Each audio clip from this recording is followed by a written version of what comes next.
¿Qué tal, amigos? Bienvenidos a DSI, el programa de doctrina social de la Iglesia que les ofrece el canal diocesano de televisión, donde vamos desgranando todos los asuntos o los distintos aspectos o los diferentes ámbitos donde podemos iluminar la realidad con el Evangelio sobre qué percepción puede tener un cristiano de los asuntos más urgentes del momento presente, sobre los asuntos de doctrina social.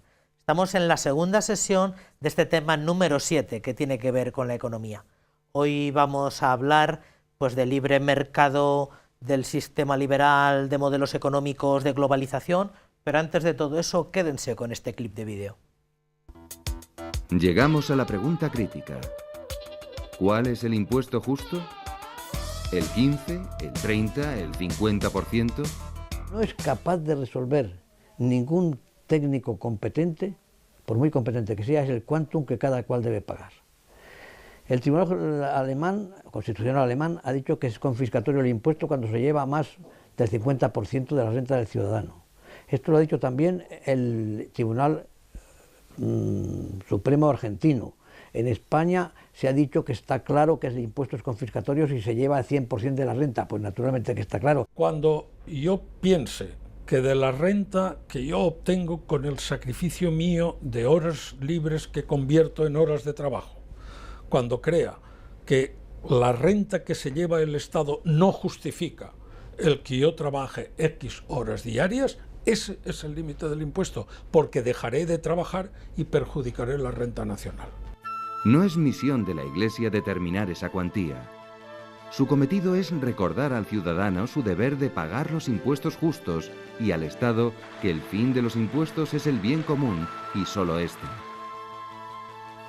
La revelación nos indica que Dios entregó la tierra a todo el género humano. Para hacer realidad ese destino universal de los bienes, una buena política social financiada por los impuestos puede ser una gran ayuda. Medidas sociales acertadas pueden conseguir que nadie viva en la indigencia. Pero eso no suprime la responsabilidad personal de ayudar a los necesitados. Siempre lo habrá. Un instrumento básico de política social es el seguro de desempleo, si bien lo ideal es que todos puedan trabajar. Por eso, junto al subsidio de paro, conviene incentivar la creación de puestos de trabajo. Esa es una prioridad que Juan Pablo II refrendó en la labor en Exercens y debería serlo también de la política social. Eso implica facilitar la existencia de las empresas. Unos gravámenes excesivamente elevados pueden dificultar la innovación tecnológica y la productividad. Frenarían el ahorro necesario para invertir en nuevos puestos de trabajo. Si esos efectos se dieran de modo grave, se podría hablar de impuestos confiscatorios. Ya lo advirtió León XIII. La distribución de la riqueza y el aumento de la productividad solo se conseguirán si la propiedad privada no se ve absorbida por la dureza de los tributos. La carga tributaria ha de respetar no solo la justicia legal, sino la justicia distributiva, es decir, ha de guardar proporción con la capacidad económica de cada contribuyente. Cada cual debe ser gravado según su capacidad económica, pero el concepto de capacidad económica es muy difícil de valorar, porque no se mide por la renta solo, ni por el patrimonio, ni por lo que uno gasta, que es un indicio de que puede pagar impuestos. Si puede comprarse un coche, pues puede pagar el impuesto que grava la adquisición del coche. Todo esto son indicios válidos. Pero hay que tener en cuenta que la capacidad económica requiere tener en cuenta no solamente lo que uno tiene, sino lo que uno necesita. Y esto está en función de las cargas familiares. Este principio es básico. La justicia en la distribución de la carga, que viene en segundo lugar respecto a cuál es la cuantía total de la carga. Lo recordó Juan XXIII en la Mater et Magistra. Es justificable una cierta progresividad. La progresividad es que pague más el que más gana. Pero eso no puede ser la única razón. Tiene que pagar más aquel al que le sobra más. Porque puede ser que una persona, un contribuyente con 5 hijos y gane 10, tenga menos capacidad económica que un soltero que gane 5.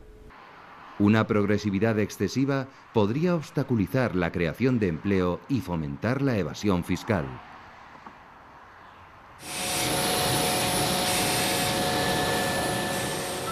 El dinero público no es un tesoro sin propietario. Su administración se confía a los entes públicos, pero en último término pertenece a cada uno de los ciudadanos. La hacienda no es propietaria, sino fiduciaria. Gobernantes y funcionarios tienen el grave deber moral de emplear bien esos fondos en beneficio de todos. Bien común es el de todos y de cada uno, no el bien de un grupo. El bien de un grupo que suponga mal para los demás nunca será bien común. En consecuencia, el derecho tributario o la exigencia del impuesto es perfectamente lícita cuando lo que se va a financiar con ese impuesto vaya dirigido al bien de la colectividad. La evasión fiscal es menor si se comportan rectamente y si los ciudadanos son responsables. Muy bien, pues ya ven que son asuntos que todos tienen que ver con las relaciones económicas o con asuntos muy a pie de calle sobre hasta qué punto influyen las relaciones económicas en nuestra vida cotidiana y también en nuestro progresar cristiano. Pero todo esto nos ilustra Miguel Ángel Martínez, que es el que tenemos invitado para estas sesiones. Miguel Ángel, muchas gracias por echarnos una mano. Dice al hilo, a la altura del número 170 DOCAT, dice: ¿el reino de Dios tiene que ver con el progreso material? Dice Cristo: vosotros buscad el reino de Dios y su justicia, que todo lo demás se os dará por añadidura. ¿Tiene que ver el reino de Dios con el progreso material? El reino de Dios tiene que ver con nuestro desarrollo personal, con Cristo como modelo, y no solo como modelo, sino como principio vital, que esa es la llegada del reino de Dios, es que Jesucristo se convierte en nuestro principio vital. Entonces, esa parte de desarrollo personal pues requiere formarnos, desarrollarnos como personas y como hijos de Dios. Para desarrollarnos como personas humanas con nuestras necesidades materiales necesitamos el progreso material, porque es también el trabajo, el desarrollo del trabajo, el desarrollo del bienestar, entendido de un punto de vista global, también trascendente, pues implica la necesidad de crear bienes, de desarrollar los bienes. Forma parte del crecer y multiplicaos. Por lo tanto, no se puede rechazar el progreso material y al mismo tiempo desarrollarse como personas. Una cuestión que daría casi por una sesión entera. Dice: el capitalismo tiene que ver con la dignidad de la persona. El tan poliédrico capitalismo, ¿no? Con tantas luces, tantas sombras, tan discutido, con tantos detractores y tanta gente que alaba sus beneficios. ¿Tiene que ver con la dignidad de la persona, el capitalismo?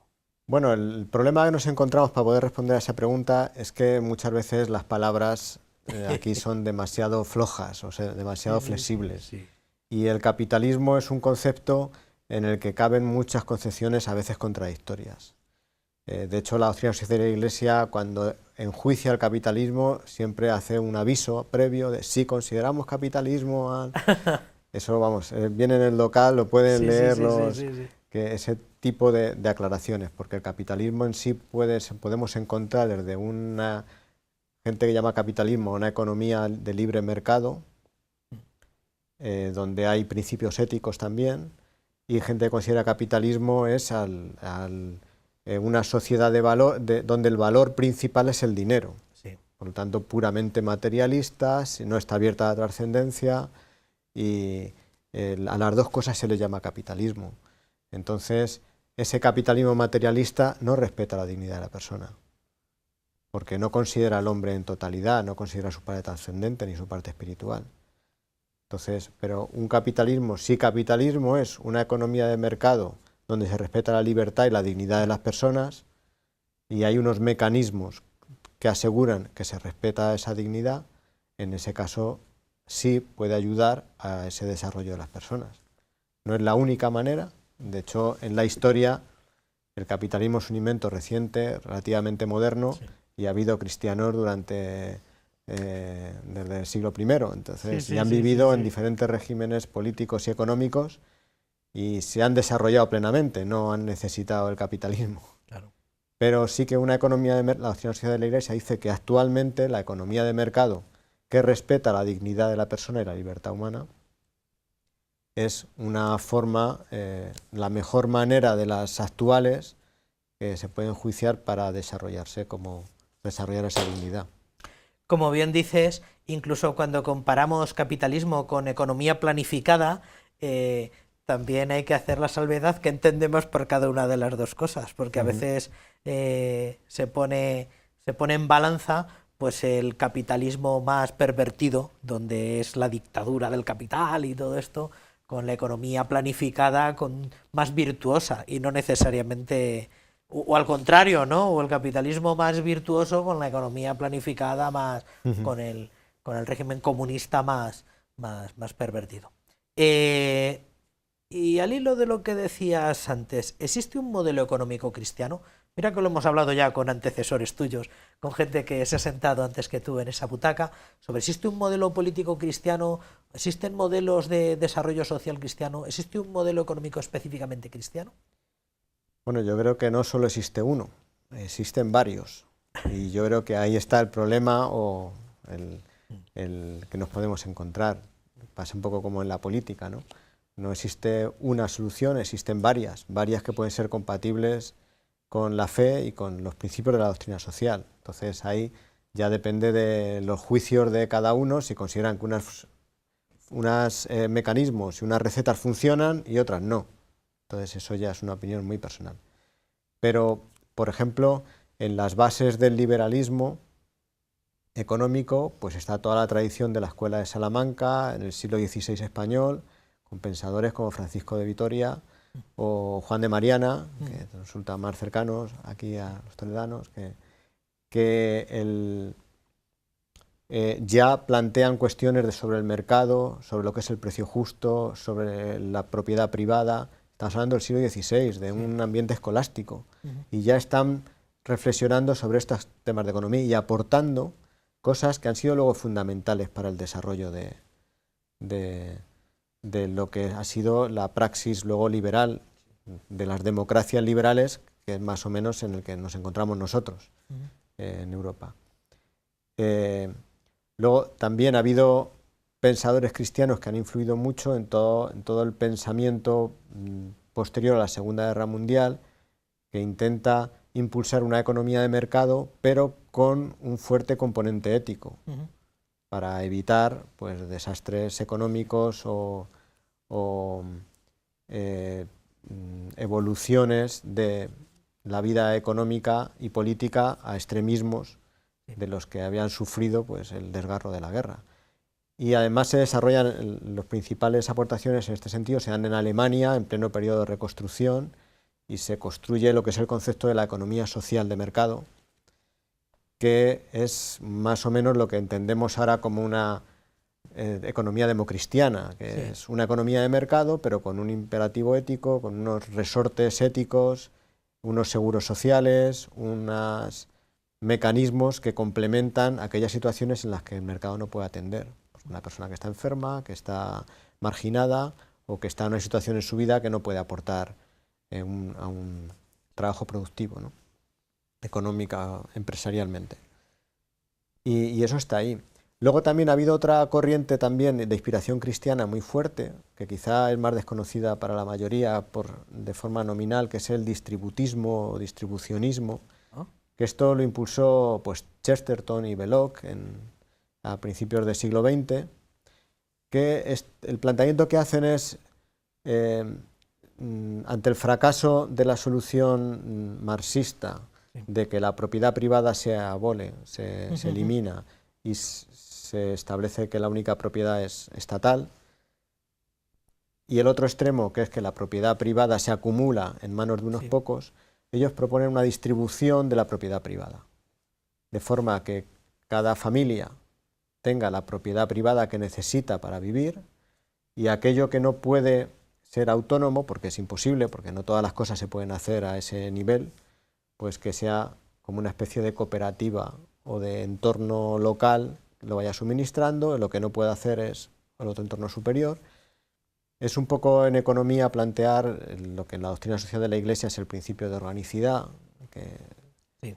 Y bueno, esto lo probaron y con éxito en algunos entornos, y fruto de esa mentalidad, de esa concepción, de ese desarrollo, pues Chesterton y Belloc en Estados Unidos, Dorothy Day en Estados Unidos, Belloc y Chesterton en UK, en Inglaterra, en Estados Unidos Dorothy Day, y en España la adaptación de aquello fue el movimiento cooperativista, que un poco persigue ese modelo, sí. Donde, por ejemplo, unos agricultores, cada uno tiene sus tierras, hace su explotación, y luego tienen la cooperativa, pues les ofrece sí. el silo donde guardar el cereal, o, sí. o la prensa para el aceite. Entonces, yo creo que ese modelo es otro modelo económico de inspiración cristiana, diferente de los anteriores. Interesante. Y el problema es que trasladarlo a una economía de servicios, como es la que ahora mismo es mayoritaria, pues es algo que está por hacer. Claro. Que quizá pues algún economista que esté escuchando esto pues se anima a darle una vuelta y pensar cómo se puede hacer. En el mundo agrícola esto está hecho a ese concepto de cooperativa que funciona, pero que tiene sus limitaciones y que también todos tenemos que saber entender, que eso no es el bálsamo de Fierabras que todo lo cura, ¿no? Esto pues hay que tomar soluciones para distintos problemas y las soluciones tienen que ir cambiando. Tú que tienes olfato para esto, ya hemos dicho anteriormente que DOCAT está elaborado por austríacos y alemanes, sobre todo. ¿Se nota ese pequeño tufo de todo esto que decías, de ese pensamiento alemán? Ese modelo del pensamiento alemán de economía social de mercado está muy presente en el DOCAT. Claro, porque se nota... Y yo creo que también es cierto que hay muchas personas cristianas con mucha sensibilidad hacia el tema de la solidaridad, que han estado frecuentemente simpatizando mucho más con posiciones de izquierda, que también han encontrado en la economía social de mercado un esquema donde poder desarrollar sus inquietudes.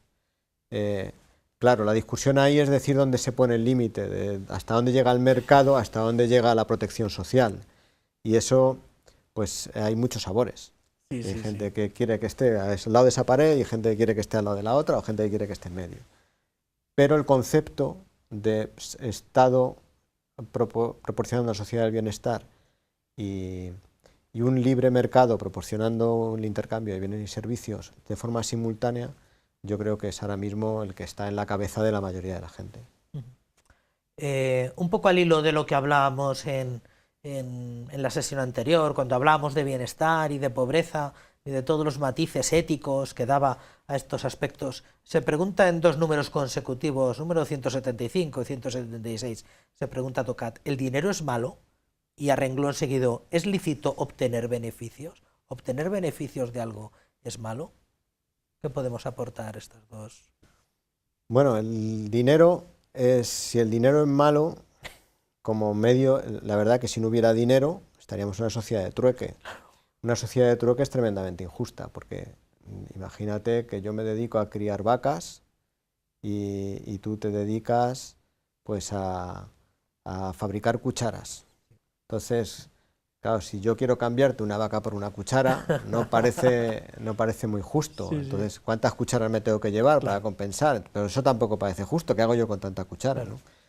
El dinero es un mecanismo que permite el intercambio de forma sencilla de cualquier tipo de bienes y servicios, y también con una granularidad suficiente como para hacer la vida bastante llevadera. Y yo creo que es un gran invento de la humanidad, y por lo tanto no creo que haya que renunciar al dinero, porque nos volveríamos a... Vamos, el dinero existe desde hace muchísimos años. Los fenicios, antes, por lo menos, ¿no? Sí, bueno, podemos remontarnos a 5.000 años antes de Cristo y ya había monedas. O sea que, pero el dinero como lo conocemos ahora, pues yo creo que es un gran invento y hay que aprovecharlo, no hay que despreciarlo. Pero también hay que entender una cosa, y el Evangelio nos advierte, Jesucristo tiene unas palabras muy duras que dice, que puede entenderse muy mal, que dice, ganaos amigos con el dinero injusto. Claro, uno lo oye la primera vez, lo lee y dice, esto suena como que hay un dinero justo y un dinero injusto. Entonces es como algo así como, ganaos amigos con el dinero negro. Sí, con lo que va en B. Pero no es eso, porque uno, si ve el contexto, no es eso lo que quiere decir. Y yo creo que eso se entiende cuando Jesucristo pone el ejemplo de aquella viuda pobre que entrega unas moneditas en el templo. Y dice, no, es que el valor de esas monedas es mucho más que los billetes, que no existían billetes entonces, pero podríamos decir ahora, los billetes que ha dejado el rico, porque por eso es injusto el dinero, porque es tremendamente objetivo y no tiene consideración del valor de los actos y de las personas. Y yo creo que es ahí donde el dinero no es bueno, en el sentido de que no es justo.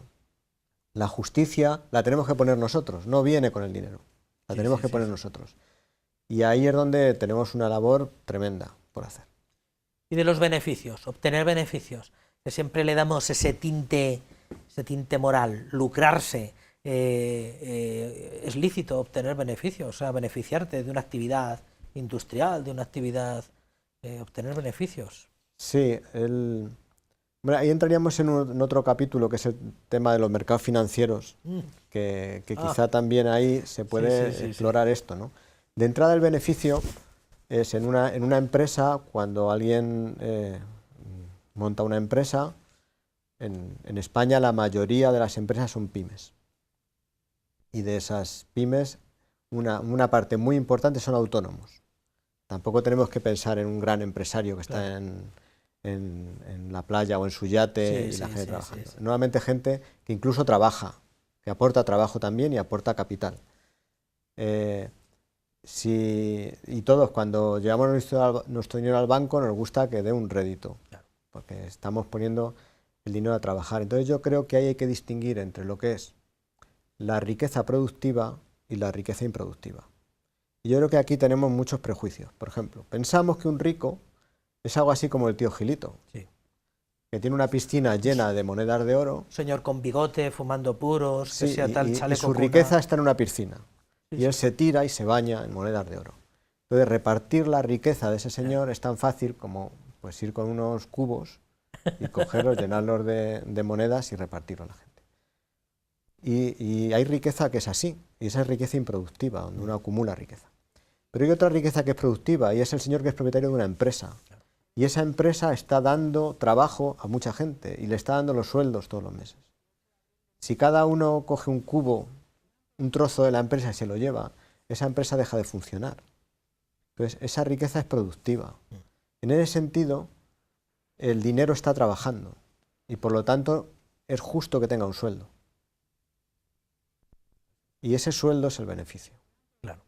Entonces, cuando se dice que la riqueza en España o en el mundo está en manos de unos pocos, que es verdad, habría que distinguir cuánta de esa riqueza es acumulativa y cuánta de esa riqueza es productiva. Porque si es productiva, esa persona está gestionando esa riqueza. Pero realmente es de todos los que la están disfrutando también. Y yo creo que ahí, a veces, yo creo que la envidia nos puede traicionar y convertir en un prejuicio lo que es una misión complicada para el que la tiene que ejercer. Lo cual no quita que la otra pues también sea condenable. Si tú estás acumulando riqueza cuando otros lo necesitan. Sí, somos un poco prejuiciosos con todo esto.